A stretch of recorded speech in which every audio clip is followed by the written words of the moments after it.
A woman died, and a man was injured after a drive-by shooting in Stockton on Tuesday, the San Joaquin County Sheriff's Office said.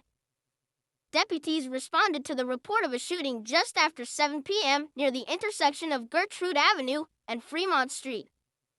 Officials said both victims had sustained gunshot wounds and were taken to an area hospital. The woman later died of her injuries, and the man's condition remains unknown.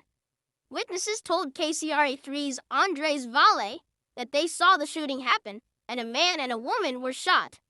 Other witnesses said they heard around 10 gunshots. The sheriff's office has asked the public to avoid the area as deputies investigate the shooting. Tuesday's shooting comes just days after a mass shooting at a toddler's birthday party in Stockton. 3 children and a 21-year-old man were killed, and 13 others were injured. Officials said it's too early in the investigation to know if there is any connection between the 2 shootings. Anyone with information about the shooting is urged to contact the San Joaquin County Sheriff's Office at 209-468-4400. Breaking news in San Joaquin County. We have just learned a woman has died after a drive-by shooting in Stockton. This all happening just days after a mass shooting in Stockton killed 4 at a birthday party. Thanks for joining us at noon. I'm Lisa Gonzalez. This latest drive-by happened around 7:15 last night near a neighborhood on North Gertrude Avenue and East Fremont Street. Witnesses say they heard about 10 gunshots. Authorities say a man and a woman were shot. The woman died. There's still no word on the man's condition. We do not know their names or how the victims know each other.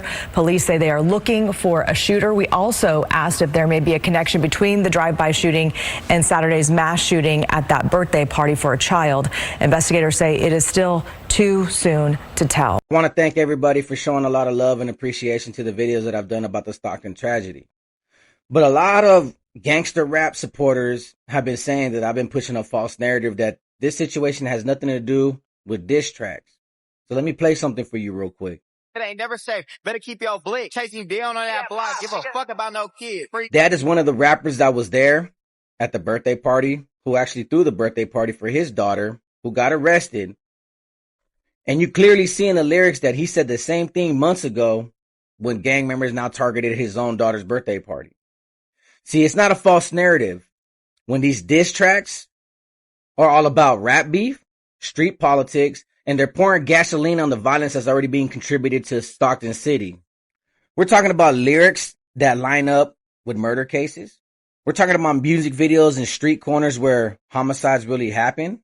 We're talking about rap bars that are telling real homicide cases and retelling them all over again about real individuals that have died over this gang beef. So to me, they're not just diss songs anymore. They're coordinates.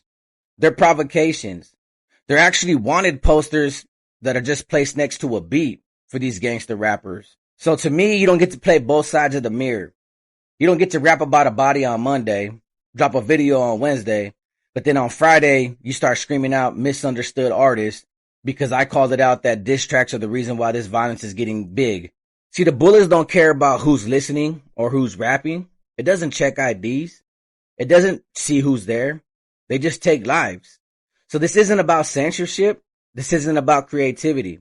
This is about accountability when it comes to these diss tracks, because they're talking about real life homicides like they're trophies. You put that kind of energy into the world, especially the street life, mocking death, mocking bodies, taunting your enemies, and you think it's going to evaporate out of thin air because it was just a diss track? Let's not forget, these rap beefs and these diss tracks that these rappers are doing, they're igniting ego battles, but they come with consequences. Consequences don't come back with streams and views. They come back with funerals. So if you're going to be bold about rapping about real bodies and real enemies and real shootouts, then be bold enough to know that it plays a role in this kind of violence. Because those diss tracks ain't nothing more but chain reactions, songs turning into smoke and smoke turning into tragedy. These gangster rappers are treating murder rap songs like a marketing strategy. So all I'm doing is putting a mirror in front of all you guys' faces. So no, I'm not pushing a false narrative. I just think my truth speaks louder than all their diss tracks. That's why I chose to make this video.